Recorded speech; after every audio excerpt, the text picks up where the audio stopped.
श्री रामकृष्ण भक्त मालिका। श्री रामकृष्ण देव के अंतरंग ब्रह्मज्ञ शिष्य हरि प्रसन्न महाराज का आद्योपांत जीवन परिचय। जय ठाकुर, जय मां। स्वामी विज्ञानानंद जी का पूर्व नाम हरि प्रसन्न चट्टोपाध्याय था।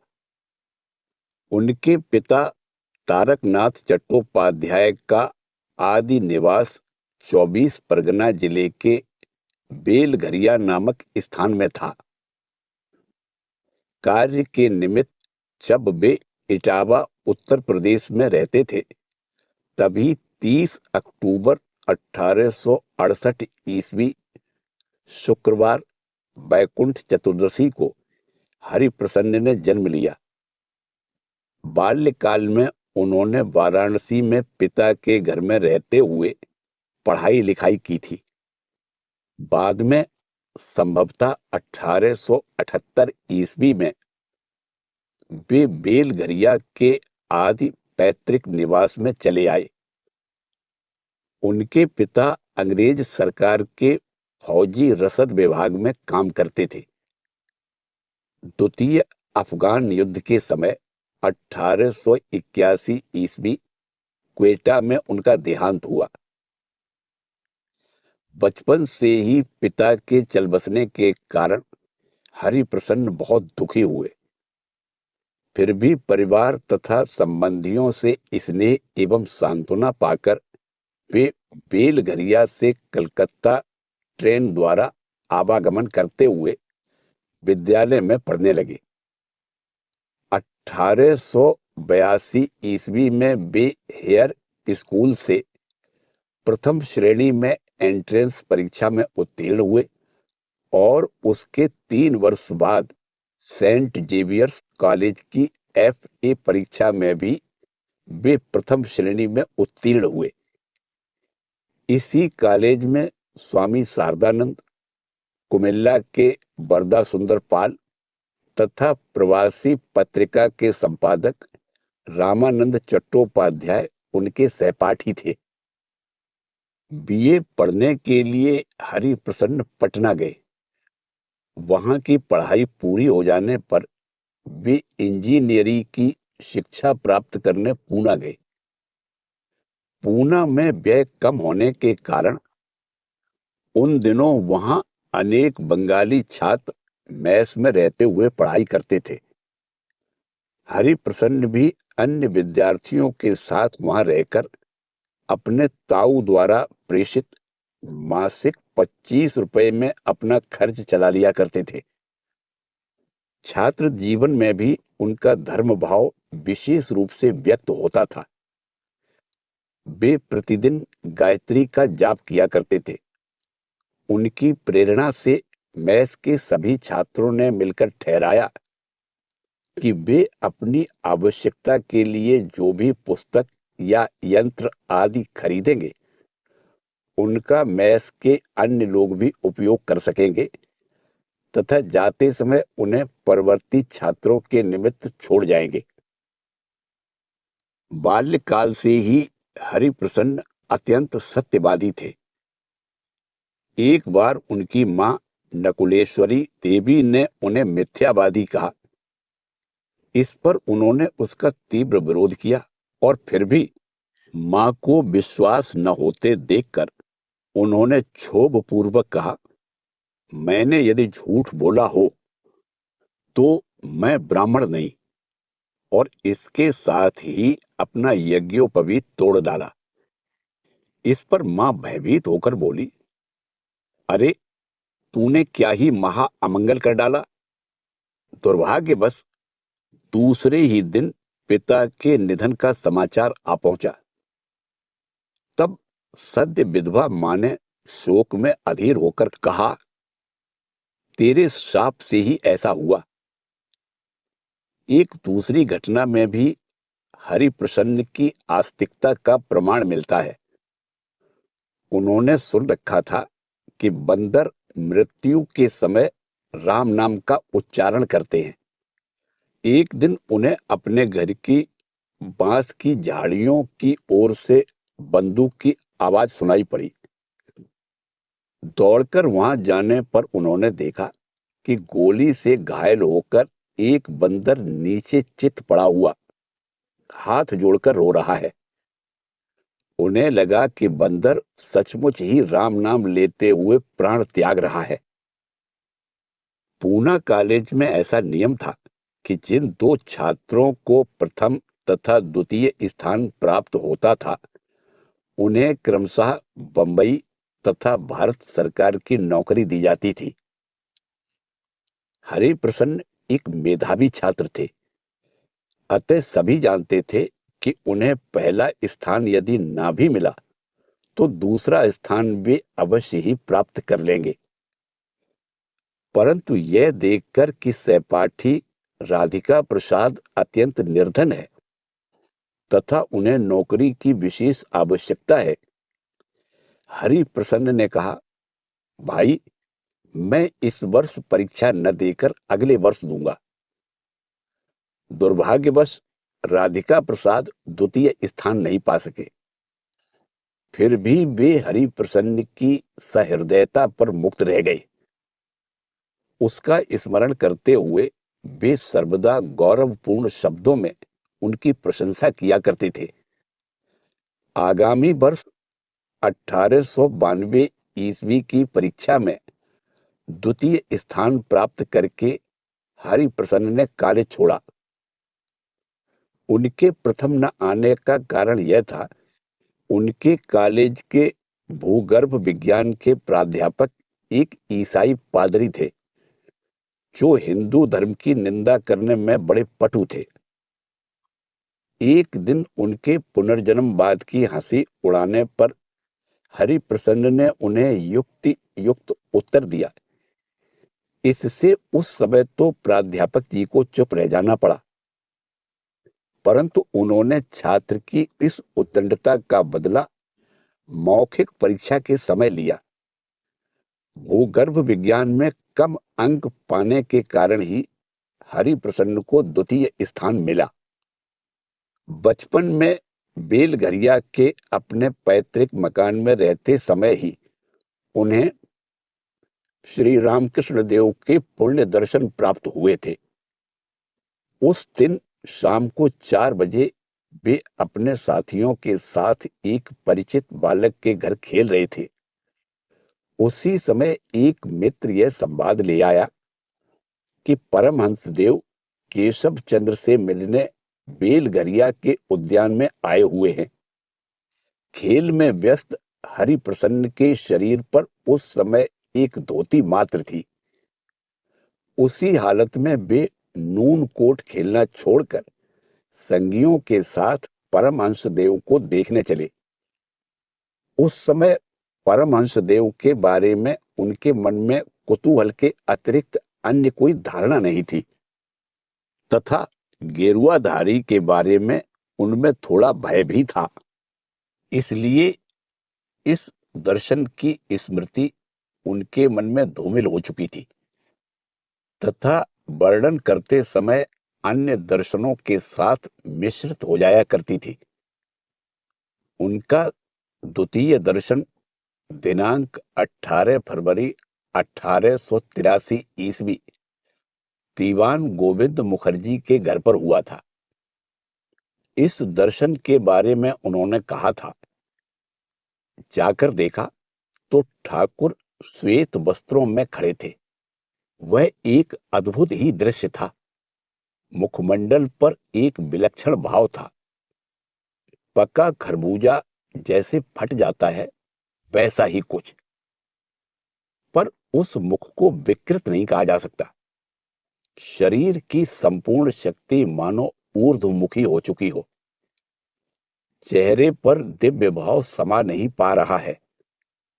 दांत बाहर निकल आए हैं। नेत्र न जाने क्या देखकर विभोर हो गए हैं। ठाकुर ने राम प्रसादी भजन भी गाया।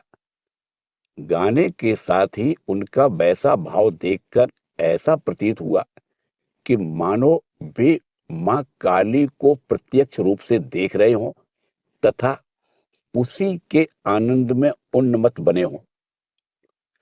कुछ देर बाद ठाकुर बैठ गए। जब वे खड़े थे तो मानो उनमें मां काली का भाव था, परंतु अब श्री कृष्ण का भाव दिखाई देने लगा। उस दिन वे लोग संध्या के बाद ही घर लौटे। तद उपरांत 1883 ईस्वी नवंबर में हरि प्रसन्न अपने सहपाठी शरत चक्रवर्ती अर्थात स्वामी शारदानंद तथा बरदापाल के साथ नाव में सवार होकर दक्षिणेश्वर गए। वहां पहुंचकर ठाकुर के चरणों में प्रणाम करते ही उन्हें पता चला कि वे तत्काल ही कलकत्ता जाने वाले हैं। कोई गाड़ी लाने गया है। वे कमरे में फर्श पर बिछी चटाई पर बैठे। वहां उपस्थित बाबूराम से पूछकर उन्होंने ठाकुर के गंतव्य स्थान का पता जान लिया। ठाकुर से यह भी पता चला कि उन लोगों के वहां जाने में उन्हें कोई आपत्ति नहीं है। अतः वे लोग पुनः नाव में चढ़कर अपराह्न 4 बजे सिंदुरिया पार्टी में स्थित मणिमल्लिक के मकान पर पहुंचे। वहां पर ठाकुर की लीला देखकर उन्होंने तृप्ति का अनुभव किया। उस दिन घर लौटने में देरी हुई। मां ने कारण पूछा तथा यह सुनकर कि वे परमहंस देव के पास गए थे, उनकी खबर लेती हुई बोली, तू उसी पागल के यहां गया था जिसने 350 लड़कों का दिमाग खराब कर दिया है। अपनी जननी की इस उक्ति का उल्लेख करते हुए हरिप्रसन्न महाराज ने बाद में कहा था, सच ही तो दिमाग खराब कर दिया, सिर अब भी गर्म ही है। इसके बाद हरिप्रसन्न एक दिन दक्षिणेश्वर में आकर कमरे के एक कोने में बैठे ठाकुर का दर्शन तथा उनकी वचन सुधा का पान कर रहे थे। धीरे धीरे भक्तगण उठकर चले गए। सिर्फ बच रहे कमरे के एक कोने में हरिप्रसन्न। ठाकुर अपनी छोटी खाट पर बैठे मृदु हास्य के साथ उनका निरीक्षण करने लगे। जब हरिप्रसन्न भी विदा लेने के लिए उठे तो ठाकुर ने कहा, तू कुश्ती लड़ सकता है, मेरे साथ लड़ सकेगा? आ, 2 हाथ हो जाएं। यह कहकर वे सीधे खड़े हुए। उन दिनों हरिप्रसन्न का डील डौल पहलवानों के समान था। देह गठी हुई तथा बलिष्ठ थी। वे खूब व्यायाम किया करते थे तथा 200 दंड और 250 बैठक लगा लेते थे। कुश्ती लड़ना तो वे अपने जैसे युवकों का ही काम मानते थे। अतः विस्मित होकर वे सोचने लगे, वाह रे वाह, यह मैं कैसा साधु देखने चला आया। साधु तो कुश्ती लड़ना चाहता है। प्रकट रूप से वे बोले, कुश्ती लड़ना जानता हूं। इसी बीच ठाकुर हंसकर पहलवानों के समान ताल ठोकते हुए हरिप्रसन्न की ओर बढ़े और उनके दोनों हाथों को अपने दोनों हाथों में पकड़कर हिलने लगे। लाचार होकर हरिप्रसन्न भी उन्हें ठेलने लगे और क्रमशः दीवार से लगाकर दबा रखा। ठाकुर के मुखमंडल पर तब भी मृदु हास्य तथा हाथों में हरिप्रसन्न के दोनों हाथ थे। हरिप्रसन्न को लगा कि कोई अलौकिक शक्ति ठाकुर की देह से निकलकर उनके शरीर में प्रवेश करती जा रही है। उनका शरीर रोमांचित तथा अवश जैसा हो गया। तब ठाकुर ने उन्हें छोड़ते हुए कहा, क्यों, तुझे हरा दिया ना? फिर अपनी खाट पर जा बैठे। उस समय हरिप्रसन्न एक अज्ञात शक्ति के हाथों पराजित होकर एक अभूतपूर्व आनंद में विभोर थे। थोड़ी देर बाद ठाकुर उनके समीप आए तथा उनकी पीठ थपथपाते हुए कहने लगे, बीच बीच में यहां आते रहना, एक बार आने से क्या होगा आदि। हरिप्रसन्न और भी कई बार दक्षिणेश्वर गए तथा दो एक बार वहां रात्रि वास भी किया। रात में ठाकुर का आहार बहुत कम था।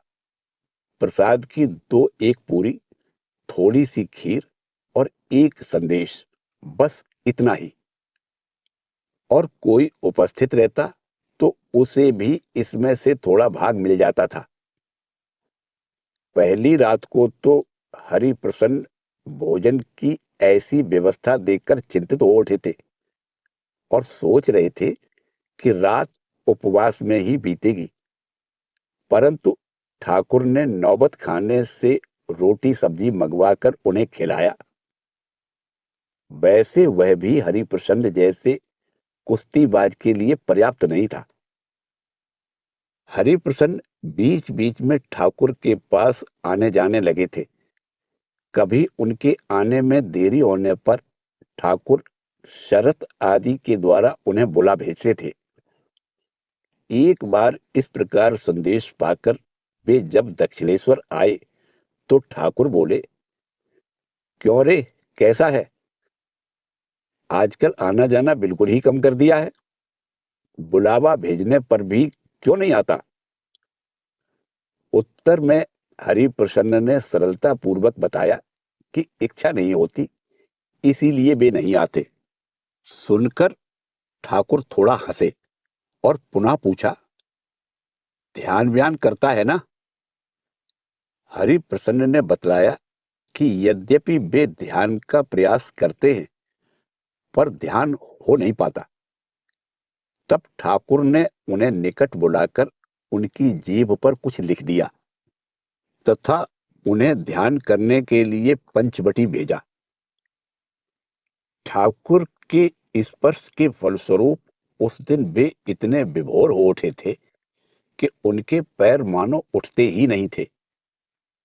किसी प्रकार वे पंचवटी तक पहुंचकर बैठे और इसके साथ ही उनका बाह्य ज्ञान लुप्त हो गया।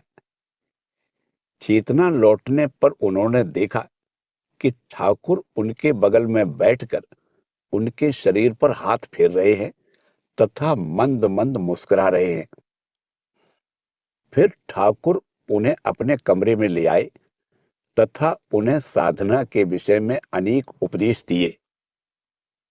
उस दिन वहां ठाकुर तथा हरिप्रसन्न के अतिरिक्त और कोई भी नहीं था।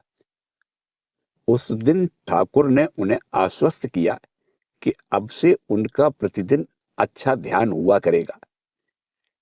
इसके अतिरिक्त उन्होंने महिलाओं के बारे में उन्हें विशेष सावधान करते हुए कहा था, देखो, तुम लोग माँ के आदमी हो, तुम लोगों को माँ का बहुत सा कार्य करना होगा। कौवे की चोंच मारा हुआ फल माँ की पूजा में नहीं लगता है रे। इसीलिए कहता हूं कि खूब सावधानी से रहना। सोने की स्त्री हो और भक्ति से लोटपोट हो रही हो तो भी उसकी ओर मुड़कर भी नहीं देखना। 13 अगस्त 1884 ईस्वी जन्माष्टमी के दिन हरिप्रसन्न दक्षिणेश्वर गए। उस दिन गिरीश बाबू अपने दल के साथ आए हुए थे। संध्या के बाद उन्होंने स्वरचित केशव कुरु करुणा यह भजन गाया। भजन सुनकर ठाकुर को भावावेश हुआ और उनके नेत्रों से प्रेमाश्रु बहने लगे। भावावेश में उन्होंने गिरीश बाबू का आलिंगन कर लिया तथा उनकी गोद में बैठ गए। गिरीश बाबू के चले जाने पर काफी रात हुई देखकर ठाकुर ने हरिप्रसन्न से कहा, काफी रात हो गई है, अब जाने की जरूरत नहीं, आज यहीं रह जा। हरिप्रसन्न ने वह रात दक्षिणेश्वर में ही बिताई। आधी रात को नींद खुलने पर उन्होंने देखा कि ठाकुर सो नहीं रहे हैं, वरन माँ माँ करते हुए मच्छरदानी के चारों तरफ घूम रहे हैं। हरिप्रसन्न सोचने लगे, कहीं ये पागल तो नहीं हो गए हैं। न सोते हैं और न विश्राम ही करते हैं, केवल माँ माँ की रट लगाए हुए हैं। लोग जो इन्हें पगला ब्राह्मण कहा करते हैं, वह सत्य ही प्रतीत होता है। अगले दिन घर पहुंचते ही उनकी एक बड़ी बहन पूछ बैठी, कल रात को कहाँ था? काली मंदिर में थे। यह सुनकर उन्होंने कहा, उसी पागल ब्राह्मण के पास ना। अरे उसके पास मत जाना, बिल्कुल मत जाना। वह आदमी पागल है। मैं प्रायः ही उस घाट पर स्नान करने जाया करती हूँ। उसे अच्छी तरह देखा है, सब कुछ जानती हूँ। सुनकर हरिप्रसन्न ने हंस भर दिया। हरिप्रसन्न ने जब पहली बार ठाकुर के मुख से सुना, जो राम होकर आए थे, कृष्ण होकर आए थे, वे ही इस शरीर में रामकृष्ण होकर आए हैं, उस दिन उन्हें पूरा विश्वास नहीं हुआ। बल्कि उनके मन में आया, थोड़ी उल्टी सीधी भले ही आंखें, फिर भी आदमी तो अच्छा है, सरल है। बाद में एक दिन जब अपने कमरे में खड़े रासलीला तथा गोपियों के श्री कृष्ण प्रेम को समझाते हुए ठाकुर ने गंभीरता पूर्वक कहा, जिसने वृंदावन में रासलीला की थी, वही इस शरीर में है। उस दिन ठाकुर के मुख तथा नेत्रों के भाव एवं कहने के ढंग में एक ऐसी दृढ़ विश्वास की छाप थी कि उसे अपनी आंखों देखकर हरिप्रसन्न उस पर अविश्वास नहीं कर सके। एक दूसरे दिन ठाकुर ने उनसे पैर दबा देने के लिए कहा। आदेश पाकर वे इतने जोर से दबाने लगे कि पीड़ा से ठाकुर चिल्ला उठे, अरे धीरे धीरे दबा। संभवतः उसी दिन कोडनगर से आए एक सज्जन के वार्तालाप करके चले जाने पर ठाकुर ने कहा, कांच की अलमारी में चीजें रखने पर जैसे वे बाहर से दीख पड़ती हैं, मैं ठीक वैसे ही सबका अंतर देख पाता हूं। यह सुनकर हरिप्रसन्न भयभीत होकर सोचने लगे, तब तो मेरे भीतर भी जो कुछ है सब वे देखते होंगे। वैसे यह चिंता तो बड़ी बेचैनी पैदा करने वाली थी, फिर भी हरिप्रसन्न को इतना भरोसा था कि ठाकुर सबकी अच्छाइयां ही बोला करते हैं, किसी की बुराइयों को व्यक्त करके उसे मुश्किल में नहीं डालते। युवक हरिप्रसन्न के मन में प्रश्नों का अंत नहीं था। एक दिन वे पूछ बैठे, ईश्वर साकार है या निराकार? गुरुदेव का उत्तर था, ईश्वर साकार भी हैं, निराकार भी हैं, और फिर साकार निराकार के परे भी हैं। जो कुछ देखते हो सब ईश्वर ही है। यह अद्भुत वाणी केवल शब्दों के रूप में शिष्य के कानों में प्रवेश करके ही नहीं रुकी, बल्कि अज्ञात शक्ति से मिश्रित होकर उनके मन में घर कर गई। परवर्ती काल में वे इस ज्ञान की अति उच्च ज्ञान के साथ तुलना करते थे तथा उक्त घटना का इतने भाव विभोर होकर वर्णन किया करते थे कि ऐसा प्रतीत होता था मानो वह केवल पुनरुक्ति ही नहीं, बल्कि उस अनुभूति की ही कुछ बाह्य अभिव्यक्ति हो। यह स्मरण रखना होगा कि हरिप्रसन्न कांट, हेगल आदि पाश्चात्य दार्शनिकों के मत से अवगत थे तथा तर्क करना भी उन्हें पसंद था। एक दिन तो उन्होंने ठाकुर को कह भी दिया, महाराज आप क्या जानते हैं? क्या आपने ये सब ग्रंथ पढ़े हैं? ठाकुर ने उत्तर दिया, अरे तू क्या कहता है, पुस्तक वगैरह सब फेंक दे, उनमें ज्ञान नहीं है, वह सब अविद्या है। हरिप्रसन्न ने एक रात को ठाकुर का दर्शन किया।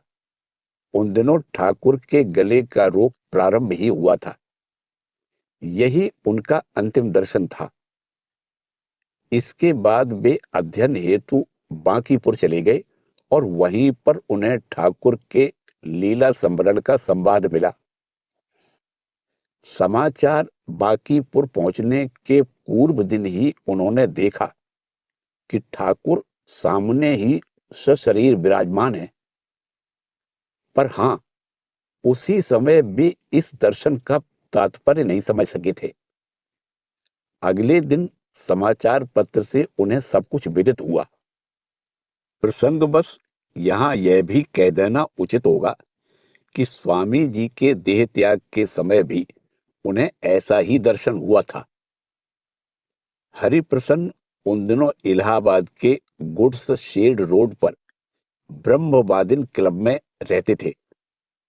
वहां मंदिर में ध्यान करते समय उन्हें दिख पड़ा कि स्वामी जी ठाकुर की गोद में बैठे हुए हैं। देखकर उन्होंने सोचा, इसका भला तात्पर्य क्या है। यथा समय बेलूर मठ से संवाद आया कि स्वामी जी ने महासमाधि ली है। पूना से इंजीनियरिंग पास करने के बाद हरिप्रसन्न 1893 ईस्वी में गाजीपुर के जिला इंजीनियर नियुक्त हुए।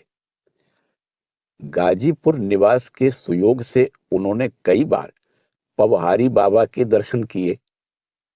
कार्य के सिलसिले में वे गाजीपुर के अतिरिक्त इटावा, बुलंदशहर, मेरठ तथा मध्य प्रदेश के कई स्थानों में रहे थे।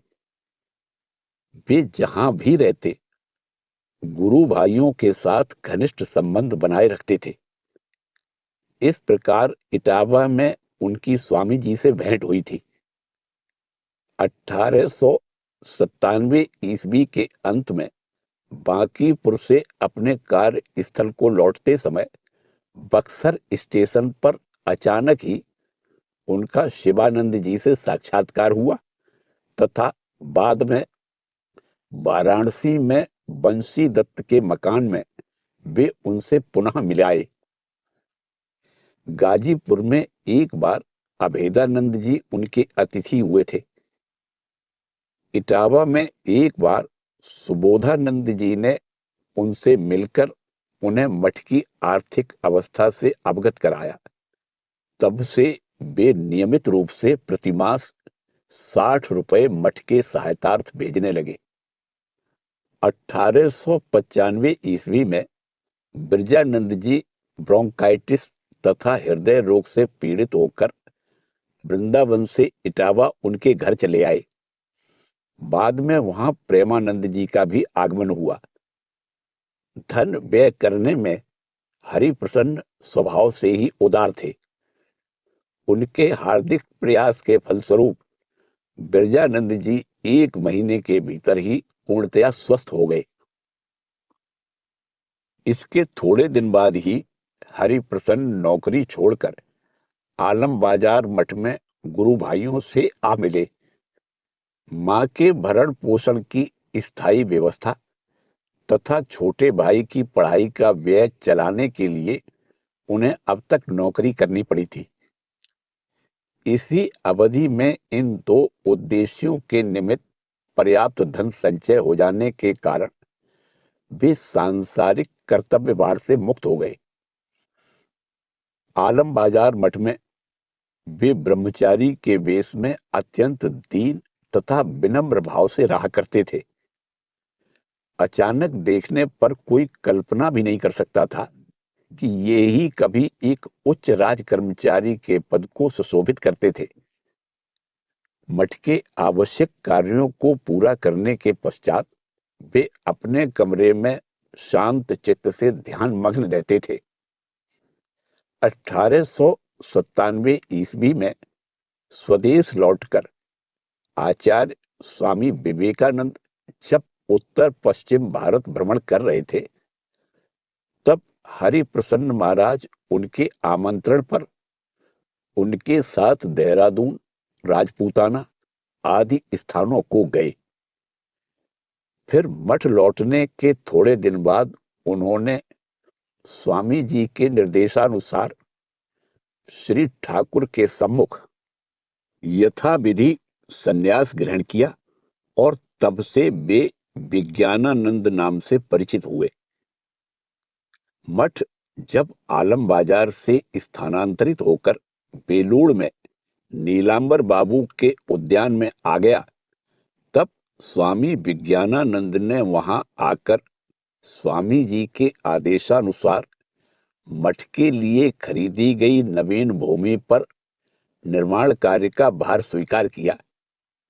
इसके लिए उन्हें जमीन की माप जोख, मकान का नक्शा, अनुमानित व्यय का निर्धारण आदि कार्य स्वयं ही करने पड़ते थे।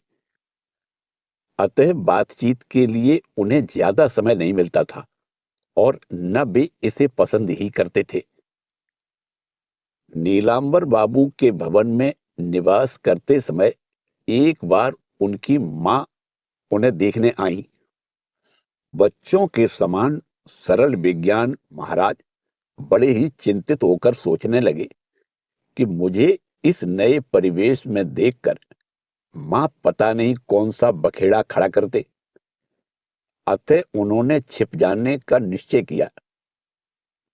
मां के प्रति इस प्रकार बालकोचित, भय मिश्रित श्रद्धा का भाव तथा उनसे बचने का प्रयास, इन दोनों ने मिलकर स्वामी विज्ञानानंद के चरित्र को उस दिन गुरु भाइयों के लिए अत्यंत मनोरंजक बना दिया था।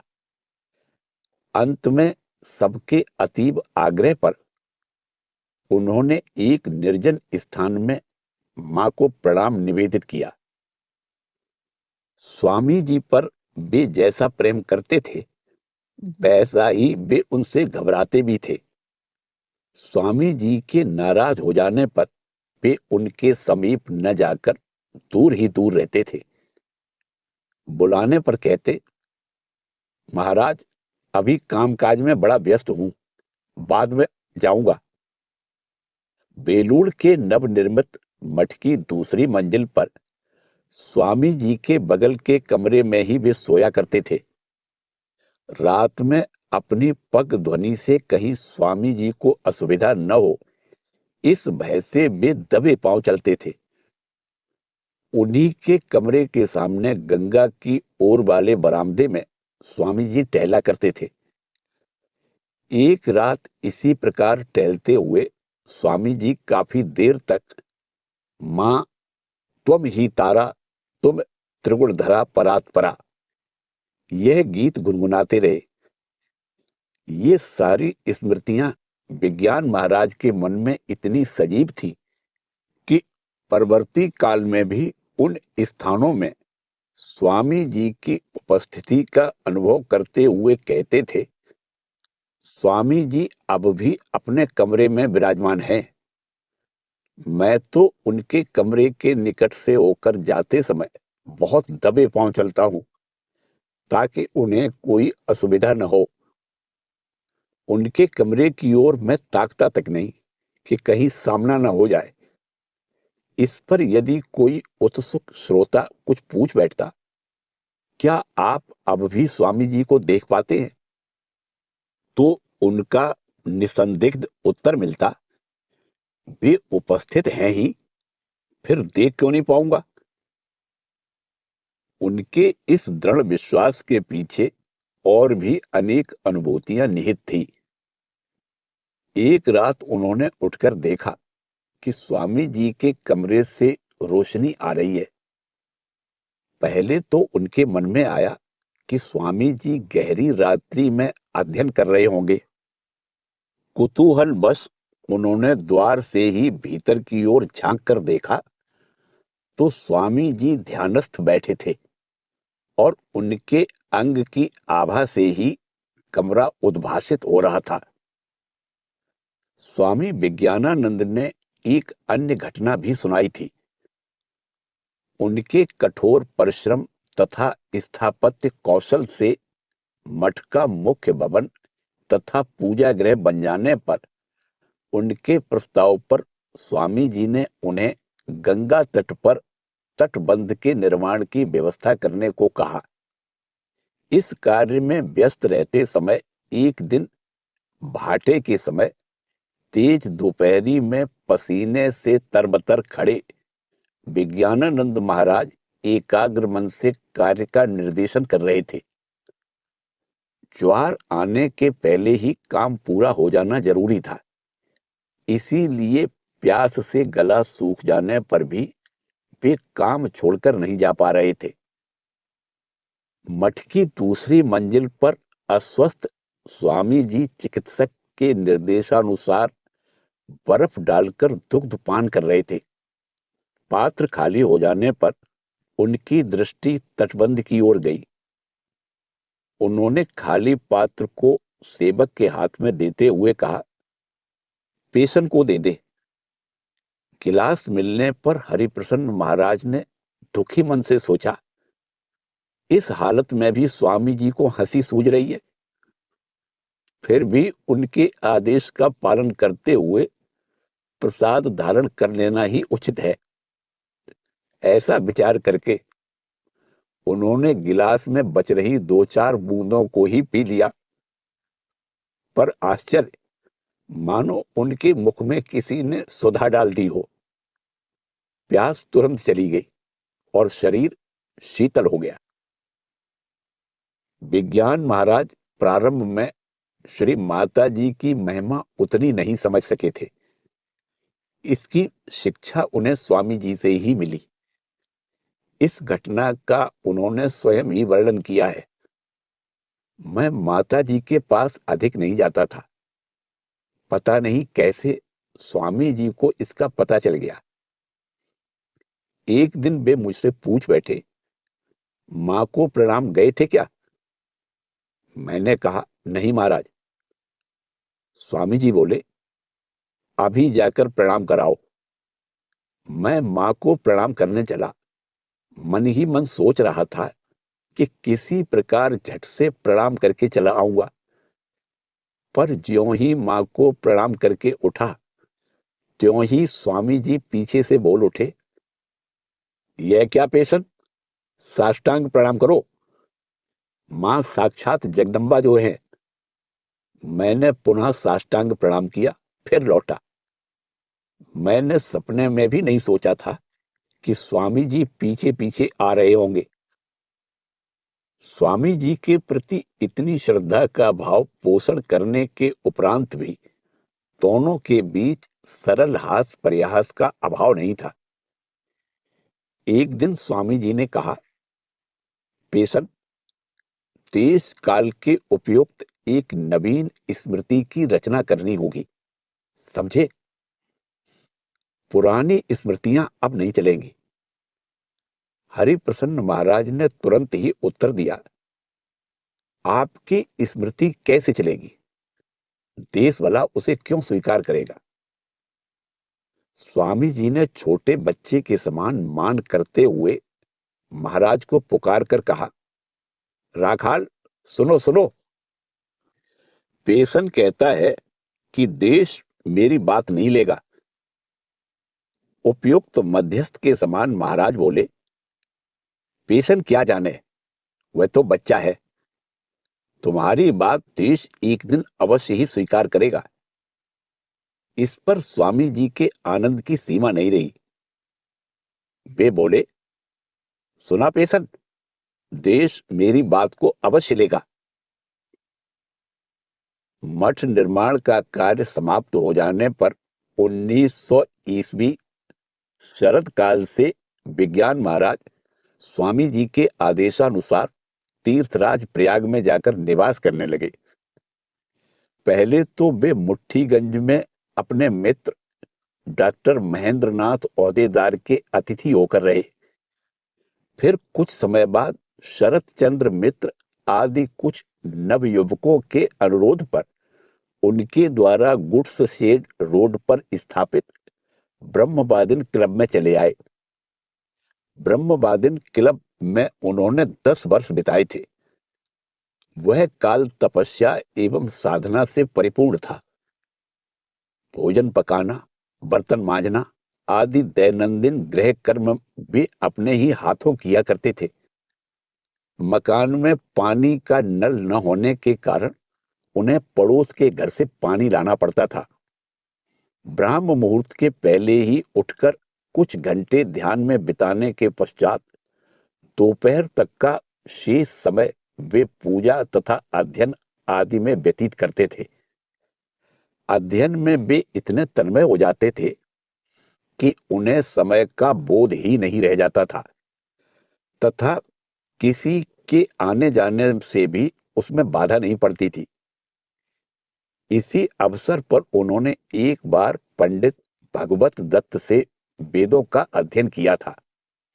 ग्रंथ आदि पढ़ने के लिए श्रीश चंद्र बसु का पुस्तकालय उनके लिए सर्वदा खुला रहता था। अपराह्न भी मुख्यतः ध्यान में ही बिताकर संध्या को वे क्लब के कार्य करते तथा उस समय आए हुए बालकों को गीता पढ़ाते थे। उन दिनों क्लब उन्हीं के प्रयास से तथा भिक्षा में प्राप्त धन के सहारे चल रहा था। यदि कोई उपदेश की याचना करता तो मितभाषी विज्ञान महाराज 2-4 वाक्यों में ही उत्तर दे देते अथवा मौन ही रह जाते। अधिक तंग करने पर भी कहते, बचपन में वर्ण परिचय में जो कुछ पढ़ा है उसी की जीवन में साधना करो, अर्थात सदा सत्य बोलना चाहिए। दूसरे की चीज बिना पूछे लेना चोरी है। यदि इन 2 उपदेशों की भी साधना कर सको तो भी सब कुछ आसान हो जाएगा। अपने आप में डूबे रहना ही उनकी साधना का उद्देश्य था। वे प्रत्येक कार्य शांति सहित यथानियम तथा निष्ठापूर्वक करते थे। वे वृथा बातचीत में समय नहीं गंवाते थे तथा बिना काम के मित्रों या भक्तों के घर भी नहीं जाते थे। विज्ञानानंद जी के 3 वर्ष तक क्लब में निवास करने के पश्चात मकान मालिक ने उस भवन को बेच डालने का विचार किया। इसका पता लगने पर उनके मित्र मेजर बामन दास बसु ने उनके प्रयागवास की बाधा को दूर करने के निमित्त स्वयं ही उस मकान को खरीदकर नाम मात्र भाड़े पर क्लब को उपयोग करने दिया। मकान में नल का अभाव देखकर उसे भी उन्होंने दूर कर दिया। इसका स्मरण करते हुए बाद में स्वामी विज्ञानानंद कहा करते थे, यदि श्रीश बाबू तथा उनके भाई रामदास बाबू आदि इलाहाबाद में न रहते तो मेरा वहां रहना असंभव हो जाता। श्री रामकृष्ण देव के निर्देशानुसार महिलाओं के बारे में वे सदैव ही अत्यंत सावधानी बरतते थे। आश्रम के अंदर उनका प्रवेश निषिद्ध था। एक बार जब उनकी बहन उनसे मिलने आई तो उनके ठहरने की व्यवस्था आश्रम के बाहर एक धर्मशाला में हुई थी। एक दिन आश्रम के कार्य में नियुक्त मेहतर ने स्वयं न आकर अपनी लड़की को भेज दिया। महाराज ने उसी लड़की के द्वारा उसके पिता को कहला भेजा कि आश्रम को अब मेहतर की आवश्यकता नहीं है। बाद में मेहतर के आकर क्षमा मांगने और विनती करने पर उन्होंने कहा कि अब से या तो वह स्वयं आया करे या अपनी जगह पर किसी पुरुष को भेजा करे। महिलाओं के प्रति इस कठोर नियम का उन्होंने वृद्धावस्था में भी पालन किया। उनके देह त्याग के थोड़े दिन पहले एक अमेरिकी भक्त महिला प्रयाग में आई और उनकी अनुपस्थिति में आश्रम में ही ठहरकर उनकी प्रतीक्षा करने लगी। बाद में यथा समय जब वे महिला वृद्ध स्वामी विज्ञानानंद जी को लाने रेलवे स्टेशन पर पहुंची तो उन्होंने वही कह दिया कि वे आश्रम में नहीं रह सकेंगी। आचरण में ऐसा अनम्र भाव व्यक्त होने पर भी वास्तव में मातृ जाति के प्रति उनके मन में कोई विद्वेष नहीं था। यही नहीं, बल्कि भगवान के मातृभाव के प्रति ही उनका अधिक आकर्षण था। आश्रम में उन्होंने अनेक बार काली, दुर्गा, जगतधात्री आदि देवियों की पूजा करवाई थी। स्वामी जी के प्रति उनका जो प्रेम था, वह उनके भक्तों के प्रति भी अभिव्यक्त हुआ करता था। भक्तराज महाराज स्वामी सदाशिवानंद के सन्यासी होने के पूर्व ही 1908 ईस्वी में उन्हें रात्रि में आश्रम में रहने की अनुमति देते हुए विज्ञान महाराज ने कहा था, स्वामी जी का चेला आराम से रह पाए, इसकी व्यवस्था करना मेरा मुख्य कर्तव्य है। बाद में स्वामी सदाशिवानंद के बीमार पड़ जाने पर स्वामी विज्ञानानंद पैदल ही लगभग 2 मील चलकर उन्हें देखने कर्नलगंज जाया करते थे। उनके अत्यंत प्रयास के फलस्वरूप एक स्थायी मठ की स्थापना के लिए 1910 ईस्वी में 4000 रुपए की लागत से मुट्ठीगंज में एक भवन का निर्माण हुआ तथा उसके सामने की मुख्य सड़क के उस पार की एक खाली जमीन 300 रुपए देकर सेवाश्रम की स्थापना के लिए खरीदी गई। बाद में वहां दातव्य चिकित्सालय का निर्माण हुआ। 1910 ईस्वी के अक्टूबर में मठ की अपने ही भवन में स्थापना हुई। उसी वर्ष कनखल सेवाश्रम में भवन निर्माण के सिलसिले में विज्ञानानंद जी वहां गए थे। 1916-18 ईस्वी की अवधि में उन्हें खूनी आंव से बड़ा कष्ट उठाना पड़ा। दूसरों को कष्ट देने में अनभ्यस्त तथा सर्वदा अपने भाव में डूबे रहने वाले विज्ञान महाराज की तत्कालीन अवस्था जितनी कष्टप्रद थी, उतनी ही शिक्षाप्रद भी। बहुत दिनों तक रोग यातना भोगते रहने पर भी वे किसी की सेवा न स्वीकारते हुए अकेले ही अपने कमरे में लेटे रहते थे। किसी को निकट आते देखकर होठों पर उंगली रखते हुए संकेत पूर्वक बताते, बातें मत करना। फिर थोड़ी देर बाद हाथ के इशारे से कहते, चले जाओ। भोजन करना उन्होंने प्रायः छोड़ ही दिया था। कमरे में पानी से भरी एक सुराही रखी रहती थी।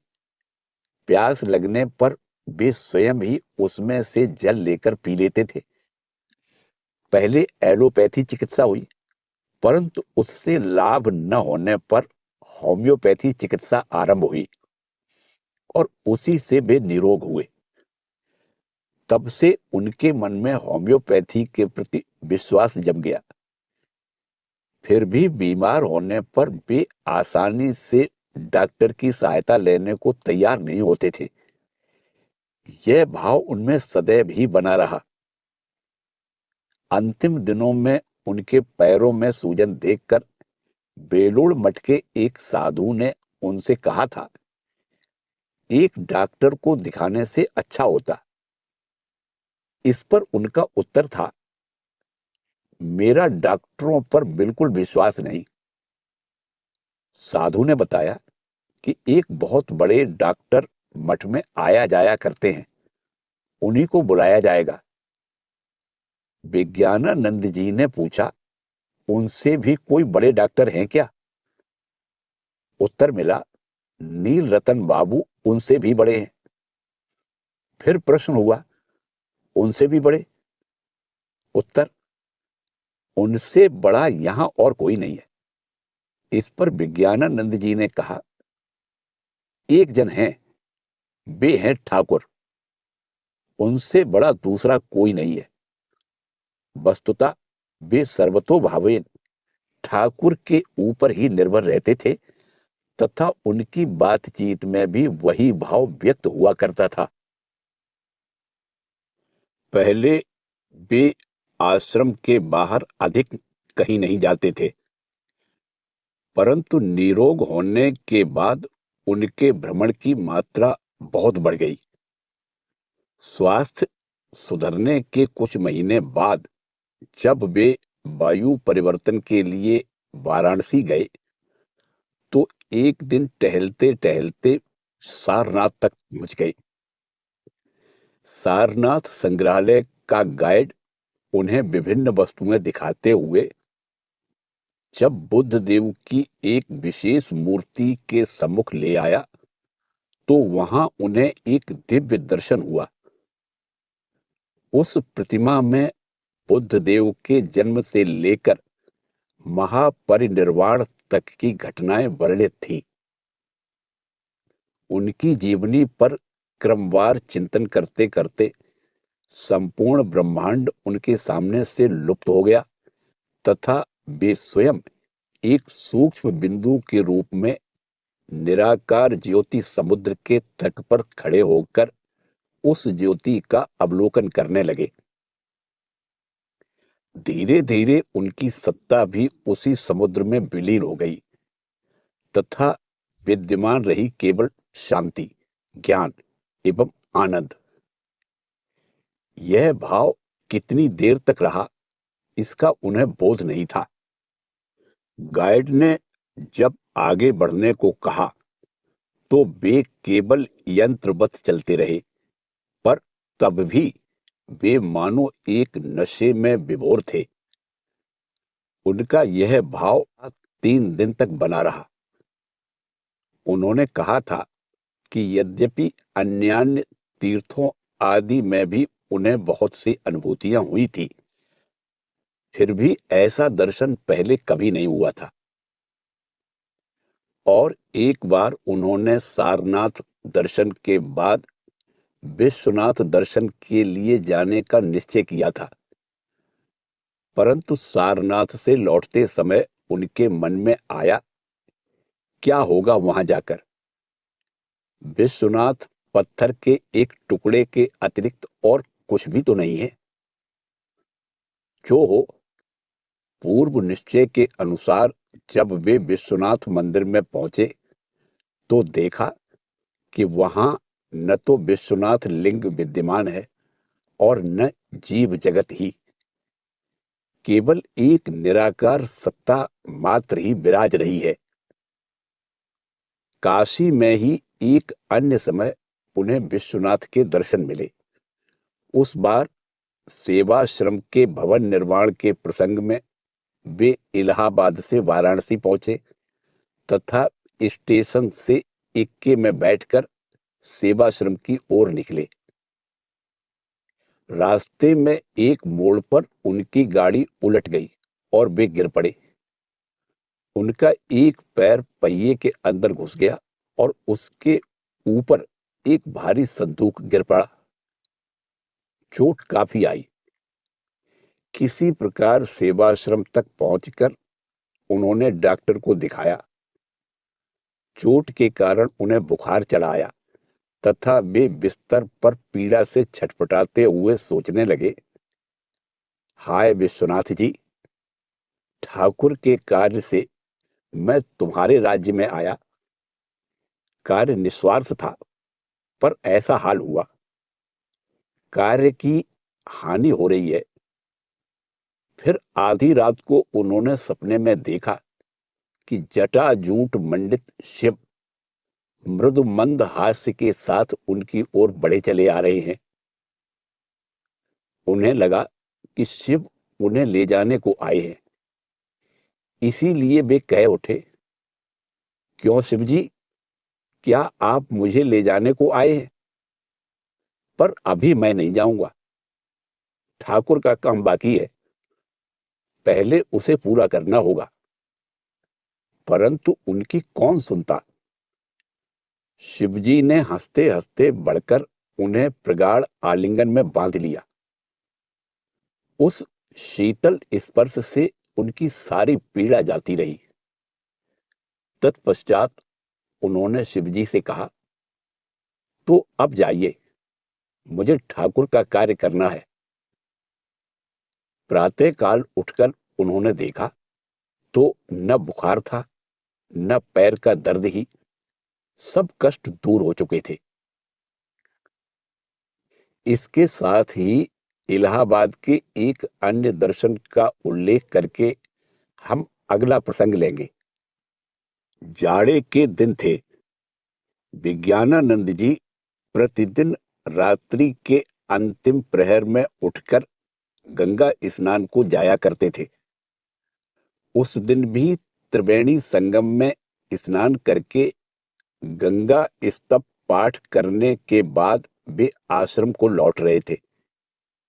ऐसे समय उन्होंने देखा कि एक दिव्य ऐश्वर्य से मंडित एक बालिका 3 बेड़ियां लटकाए हुए उनके सामने होकर चली जा रही है। पहले तो उन्होंने इसे स्वाभाविक ढंग से ही लिया, पर अचानक ही उस मूर्ति के अंतर्धान हो जाने पर वे समझ गए कि त्रिवेणी माई ने ही कृपा करके उन्हें दर्शन दिए हैं। 1918 ईस्वी में विज्ञानानंद जी की माता प्रयाग में पूर्ण कुंभ का स्नान करने आई। उस समय उन्होंने पुत्र की सेवा से संतुष्ट होकर उन्हें हृदय खोलकर आशीर्वाद दिया। मां का आशीर्वाद कितना बहुमूल्य है, यह बात विज्ञान महाराज जानते थे। उन्होंने कहा था, मां के प्रसन्न रहने पर ठाकुर भी शीघ्र कृपा करते हैं। कुंभ मेले से लौटने के थोड़े दिन बाद ही 1919 ईस्वी में उनकी माताजी ने शरीर त्याग दिया। बेलूड़ मठ में विज्ञान महाराज किसी विशेष कार्यवश ही आते थे तथा वैसे ही वाराणसी तथा कनखल भी जाया करते थे। इसके अलावा उनके सन्यास जीवन का अधिकांश समय प्रयाग में ही बीतता था। इस प्रकार विविधता का अभाव होने पर भी उनके जीवन में गंभीरता थी। उनका प्रत्येक क्षण ध्यान, जप, तपस्या एवं स्वाध्याय से परिपूर्ण था। प्रयाग की गर्म दोपहरी में ब्रह्मवादिन क्लब की दूसरी मंजिल के एक कमरे में बैठकर उन्होंने बंगला में चल सरबराहेर कारखाना अर्थात जल आपूर्ति का कारखाना तथा सूर्य सिद्धांत नामक ग्रंथों की रचना की थी। इसी काल में उन्होंने सुरेश चंद्र दत्त की श्री रामकृष्णेर जीवनी ओ उपदेश पुस्तक का हिंदी अनुवाद तथा इसके कुछ वर्ष पूर्व देवी भागवत और बृहज्जातक का अंग्रेजी में अनुवाद करके छपवाया था। शरीर त्याग के 10-12 दिन पूर्व तक वे रामायण का अंग्रेजी अनुवाद करने में लगे हुए थे, जिसका कुछ अंश वे प्रकाशित भी कर चुके थे। इस कार्य को पूर्ण करने के पहले ही वे चल बसे। इस अनुवाद के बारे में कहा था, जब मैं रामायण लिखने बैठता हूं तो जगत भूल जाता हूं और सामने ही राम, लक्ष्मण, सीता तथा हनुमान जी को प्रत्यक्ष देखने लगता हूं। 1919 ईस्वी में ब्रह्मानंद महाराज के बुलावे पर वे स्वामी जी के मंदिर का निर्माण करने हेतु बेलूड़ मठ आए। स्वामी जी के प्रति असीम भक्ति तथा महाराज के प्रति अनुपम श्रद्धा एवं प्रेम की मिश्रित प्रेरणा ने उन्हें इस कार्य में प्रवृत्त किया था। एक दिन उन्होंने कहा था कि महाराज के साथ उनका भावगत मेल भी था। दोनों को ही अनेक दर्शन हुआ करते थे। यह बात कह डालने के बाद परिहास प्रिय विज्ञान महाराज ने मानो आधुनिक अविश्वासियों के प्रति कटाक्ष करते हुए मुस्कुराकर कहा था, पर बात यह है कि हम दोनों को ही रात में नींद कम आती थी ना, इसीलिए ऐसा देखते थे।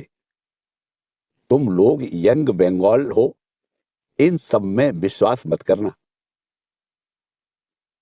जीवन के अंतिम भाग में वे दक्षिण भारत, सौराष्ट्र, पेशावर, श्रीलंका, बर्मा आदि स्थानों को भी गए थे तथा पूर्व बंगाल में भी उनका पदार्पण हुआ था। 1931 ईस्वी के अंत में वे दक्षिण भारत गए तथा कांची एवं मथुरा देखकर त्रिवेंद्रम होते हुए कन्याकुमारी पहुंचे। वहां स्वामी जी की एक गहन अनुभूति से चिर संबद्ध भारत के अंतिम शिलाखंड को वे लगभग आधे घंटे तक एकटक देखते रहे और तद उपरांत मंदिर में देवी के दर्शन करके पुनः त्रिवेंद्रम होते हुए रामेश्वर दर्शन को गए। रामेश्वर से वे बेंगलोर, मैसूर तथा ऊट कमंड होते हुए लौटे। आगामी वर्ष के सितंबर मास में चित्रकूट का दर्शन करके उन्होंने अपनी बहुत दिनों की मनोकामना पूरी की। तद उपरांत उसी वर्ष शीतकाल में द्वारका धाम का दर्शन करके वे राजकोट आश्रम गए तथा वहां से बंबई पहुंचे। 1933 ईस्वी के अप्रैल में वे दिल्ली तथा लाहौर होते हुए पेशावर एवं लंडी कोतल गए। उसी वर्ष वे श्रीलंका की यात्रा पर भी गए थे। इस लंका निवास काल में उन्होंने बौद्धों के 3 प्रमुख तीर्थ केलनिया मंदिर, कैंडी का दंत मंदिर, अनुराधापुरम का बोधि वृक्ष तथा सिंघल का गिरमावास न्यूरेलिया देखे और बेटी कोलो एवं त्रिकोमाली में रामकृष्ण मिशन के कार्यों का अवलोकन किया। 1935 ईस्वी मार्च में वे प्रयाग से बेलूर होते हुए भुवनेश्वर गए तथा वहां से मोटर से कोणार्क का सूर्य मंदिर देखकर लौटे। इसके अतिरिक्त उस वर्ष वे दिनाजपुर, तमलुक, कामारपुकुर, जयराम बाटी आदि स्थानों को भी गए थे। उसी वर्ष 27 अक्टूबर को उन्होंने कानपुर के रामकृष्ण मिशन सेवाश्रम का अपनी ही भूमि में शिलान्यास किया। 1935 ईस्वी में उनका ढाका, बरिशाल तथा पटना में शुभागमन हुआ। इन सारे स्थानों पर उन्होंने दीक्षा तथा उपदेश प्रदान करते हुए अनेक भक्तों पर कृपा की। आगामी वर्ष उन्होंने घाटशिला तथा जमशेदपुर जाकर इसी प्रकार कृपा वितरण किया। उनकी रंगून यात्रा उस वर्ष की विशेष घटना है। रंगून में उन्हें लेटी हुई बुद्ध मूर्ति के दर्शन कराने पेगू नगर ले जाया गया। उस मूर्ति के समक्ष भाव विह्वल होकर वे बहुत देर तक खड़े रहे। इधर सभी लोग लौटने के लिए उत्सुक थे, परंतु ये ध्यान मग्न महापुरुष उस समय काल के परे पहुंच चुके थे। तद उपरांत वे अचानक ही बोल उठे, चलो चलो जल्दी लौट चलें। मोटर में वे अपने आप में डूबे मौन बैठे रहे तथा एक दूसरी बुद्ध मूर्ति के दर्शनार्थ ले जाए जाने पर भी वे गाड़ी से नहीं उतरे। रंगून लौटने के मार्ग में काफी आग्रह करने पर उन्होंने बताया, बुद्ध देव ने कृपा करके आज मुझे दर्शन दिए हैं। देखा कि वह लेटी हुई बुद्ध मूर्ति मानो सजीव है। उनके सौंदर्य की क्या ही अनुपम छटा थी। बेलूड़ मठ में श्री रामकृष्ण मंदिर का पुनः शिलान्यास तथा बाद में नवनिर्मित मंदिर में ठाकुर की संगमरमर मूर्ति की प्राण प्रतिष्ठा स्वामी विज्ञानानंद के जीवन की एक प्रमुख घटना है। 1897 ईस्वी के अंतिम भाग में विज्ञानानंद जी जब स्वामी विवेकानंद के साथ उत्तर पश्चिम भारत का भ्रमण कर रहे थे, उस समय दोनों भारत की स्थापत्य कला का बारीकी से निरीक्षण तथा भावी श्री रामकृष्ण मंदिर के प्रारूप पर चर्चा किया करते थे। यथा समय बेलूर को लौट आने के बाद एक दिन नीलांबर मुखर्जी के उद्यान में गंगा तट पर टहलते समय स्वामी जी ने स्वामी विज्ञानानंद को बुलाया और उनसे मंदिर कहाँ और कैसा होगा आदि बातें विस्तार पूर्वक कहने लगे। मंदिर का पूरा ब्यौरा कह देने के बाद स्वामी जी ने उन्हें तद अनुसार एक नक्शा बनाने का निर्देश दिया और कहा, यह देह तो उतने दिन तक नहीं रहेगी, पर मैं ऊपर से देखूंगा। 1929 ईस्वी में शिवानंद जी ने मंदिर की आधारशिला रखी, परंतु बाद में मंदिर के स्थान में थोड़ा परिवर्तन हो जाने के कारण विज्ञानानंद जी ने 1935 ईस्वी में गुरु पूर्णिमा को निर्धारित स्थान पर पुनः ताम्र फलक की स्थापना की। आगामी वर्ष 10 मार्च से मंदिर के निर्माण कार्य का श्री गणेश हुआ। मंदिर का कार्य सुचारू रूप से चले तथा शीघ्र पूर्ण हो, इस ओर विज्ञानानंद जी का विशेष ध्यान था तथा अपने बेलूर निवास काल में वे स्वयं जाकर कार्य की प्रगति देखा करते थे।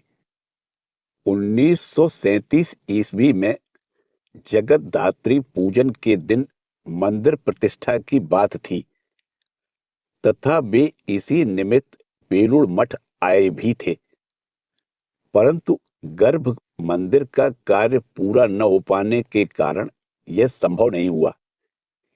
इस पर उन्होंने कहा था, भाई तुम लोग बड़ी देरी कर रहे हो, जितनी जल्दी हो सके प्रतिष्ठा का कार्य समाप्त कर डालो, अब अधिक देर न लगाओ।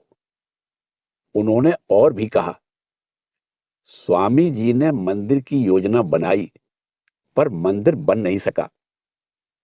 राजा महाराज ने प्रयास किया पर बना नहीं सके। महापुरुष जी ने शिलान्यास किया परंतु वे भी मंदिर नहीं बना सके। सभी एक एक करके चले गए।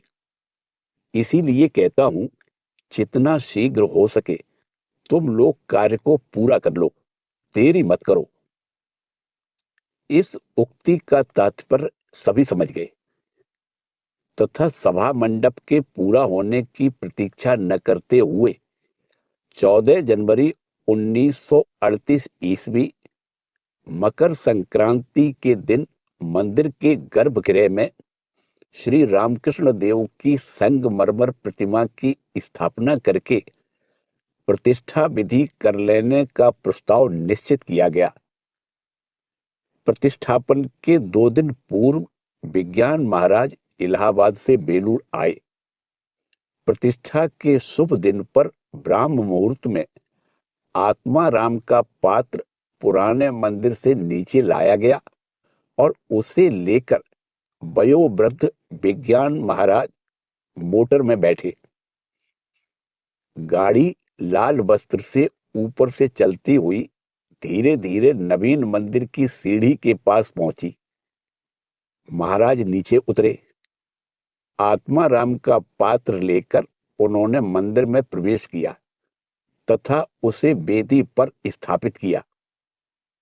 पूजा, भोग तथा आरती हुई। इसके बाद महाराज अपने कमरे में आए। कमरे में आकर उन्होंने कहा, मैंने स्वामी जी से कहा, स्वामी जी, आपने कहा था ना कि आप ऊपर से देखेंगे। अब देखिए, आपके द्वारा प्रतिष्ठित ठाकुर आज नवीन मंदिर में विराजमान हैं। और उसी समय मैंने स्पष्ट रूप से देखा, स्वामी जी, राखाल महाराज, महापुरुष महाराज, शरत महाराज, हरि महाराज, गंगाधर महाराज आदि सभी खड़े हैं। थोड़ी देर बाद उन्होंने पुनः कहा, अब मेरा कार्य समाप्त हुआ। स्वामी जी ने मेरे ऊपर जिस कार्य का भार सौंपा था वह आज मेरे सिर से उतर गया। 1934 ईस्वी में स्वामी विज्ञानानंद बेलूड़ मठ के विश्वस्त तथा संपूर्ण रामकृष्ण मठ एवं मिशन के उपाध्यक्ष निर्वाचित हुए थे। 1937 ईस्वी में स्वामी अखंडानंद के शरीर त्याग के पश्चात वे अध्यक्ष हुए। 1938 ईस्वी के श्री रामकृष्ण जन्मोत्सव के समय उनका अंतिम बार बेलूड़ मठ आगमन हुआ। उत्सव के पश्चात 8 मार्च को वे इलाहाबाद लौटे। इसके बाद से ही उनका स्वास्थ्य क्रमशः बिगड़ने लगा। वे सदा से ही स्वावलंबी तथा ईश्वर परायण थे। सांसारिक उपायों एवं चिकित्सा आदि में विश्वास नहीं करते थे। अतः प्रतिदिन स्वास्थ्य बिगड़ते रहने पर भी वे किसी की सेवा या चिकित्सा लेने को राजी नहीं हुए, बल्कि उन्होंने बाहर के लोगों का आना जाना बंद करा दिया। इतना ही नहीं, वे यथा समय कुर्सी पर बैठकर दैनंदिन कार्यों का निर्देशन भी करते रहे। परंतु 9 अप्रैल को उन्हें बिस्तर पकड़ना पड़ा। तब सेवकों के अत्यंत अनुरोध पर वे होम्योपैथिक चिकित्सा लेने के लिए सहमत हुए। डॉक्टर ने आकर बताया कि उन्हें बेरी बेरी रोग हुआ है। उन दिनों रात में वे प्रायः ही मां मां शब्द का उच्चारण करते रहते थे। भोजन आदि सब बंद हो गया था। बीच बीच में केवल जल पीते थे। अंत में 25 अप्रैल सोमवार को अपराह्न में 3:20 पर उन्होंने लीला संवरण किया। अगले दिन काशी, हरिद्वार तथा अन्य स्थानों से आए हुए सन्यासियों ने शोभा यात्रा के साथ उनकी पावन देह को त्रिवेणी संगम में ले जाकर जल समाधि दी। विज्ञानानंद जी की सरल साधु वृत्ति पर सभी लोग आकृष्ट हो जाते थे। इस प्रकार मदन मोहन मालवीय, उमेश चंद्र बसु, मेजर वामनदास बसु आदि विशिष्ट नागरिक उनके साथ घनिष्ठ रूप से परिचित थे। फिर बालकों के साथ भी वे खुले हृदय से मिला करते थे। परंतु बच्चों के साथ हंसी, विनोद या क्रीड़ा आदि करते समय भी वे अपने आप को खो नहीं देते थे। उनकी इच्छा न होने पर वे इतने गंभीर रहते कि उनकी गंभीरता को देखकर बच्चे सम्मानपूर्वक दूर हट जाते थे। वृद्धावस्था में अपने दीक्षित शिष्यों के साथ मेल जोल में भी उनका यह गुण लक्षित होता था। कई बार उनके उपदेश हास परिहास से मिश्रित होकर बड़े ही मनोहारी हो उठते थे। संभवतः विज्ञान महाराज के उपदेश सुनते हुए कोई श्रोता साहस पूर्वक कह उठता, हम लोग भला आपकी बातों का मूल्य क्या समझेंगे? हमारे लिए तो वे सब नानी मां की कहानियों के ही समान हैं। वे तुरंत उत्तर देते, हाँ जी, सब कुछ कहानी ही तो है, वास्तव में कहानी ही। संसार को यदि कहानी मान लिया जाए तो कितना आनंद होगा, और ज्यों ही इसे सच्चा मान लिया जाए त्यों ही कष्ट आरंभ हो गया।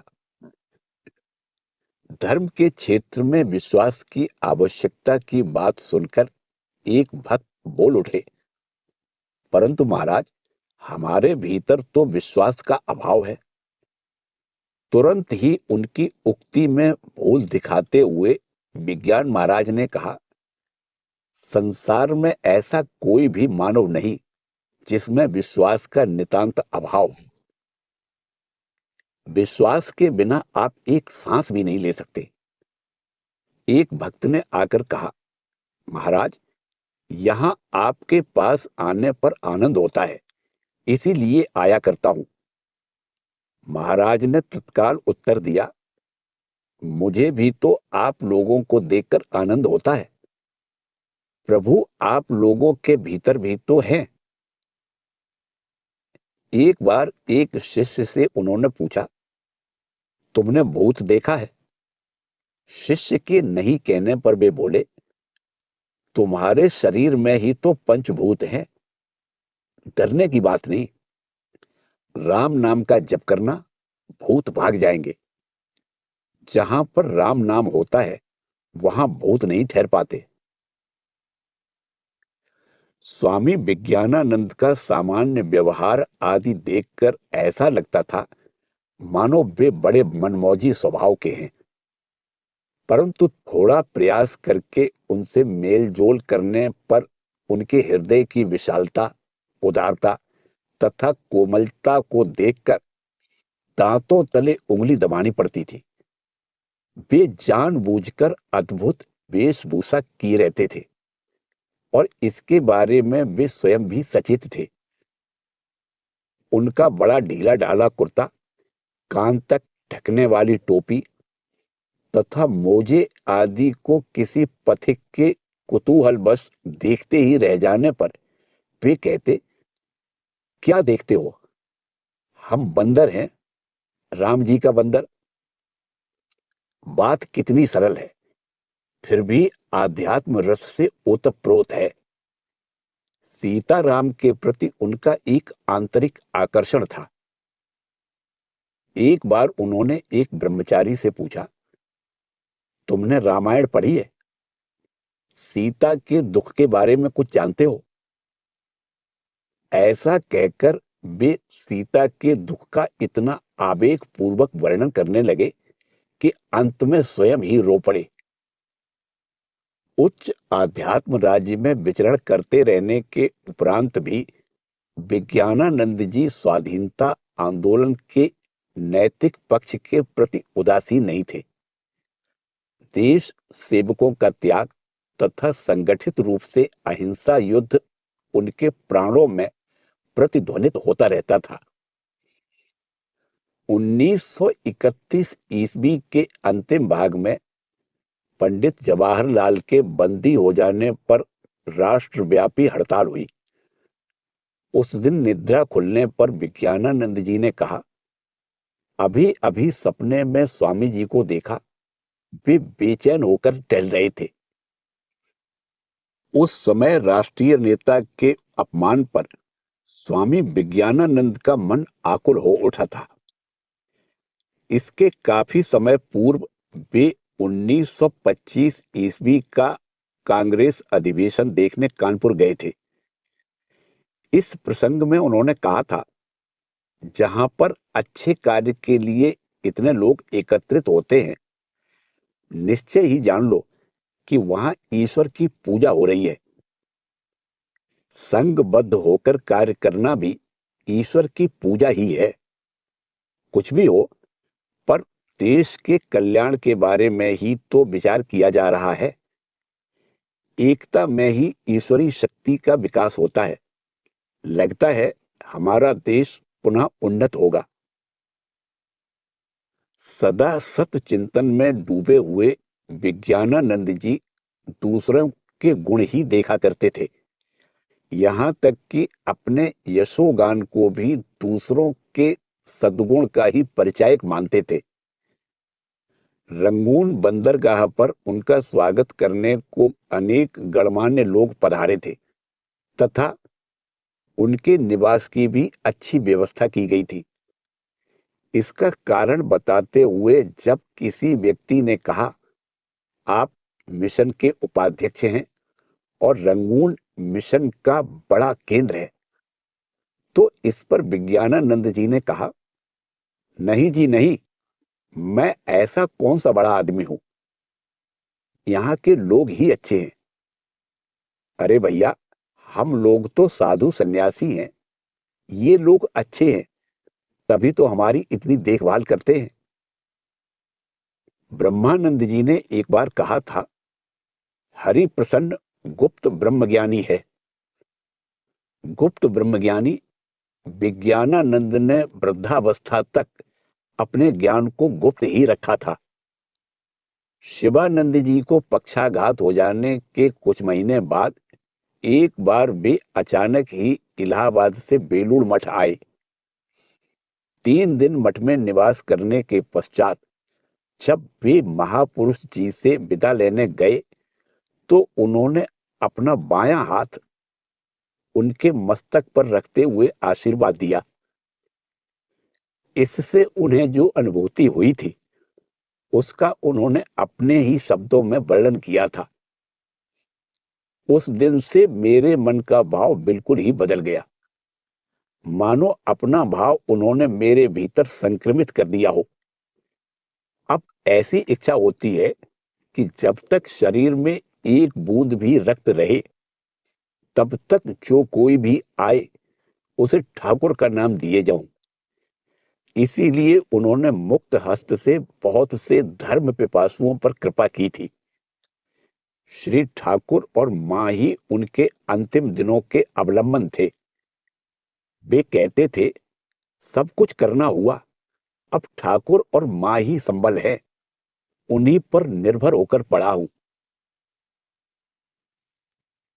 इसी के साथ श्री रामकृष्ण देव के अंतरंग ब्रह्मज्ञ शिष्य हरिप्रसन्न महाराज का जीवन परिचय समाप्त होता है। जय ठाकुर, जय मां।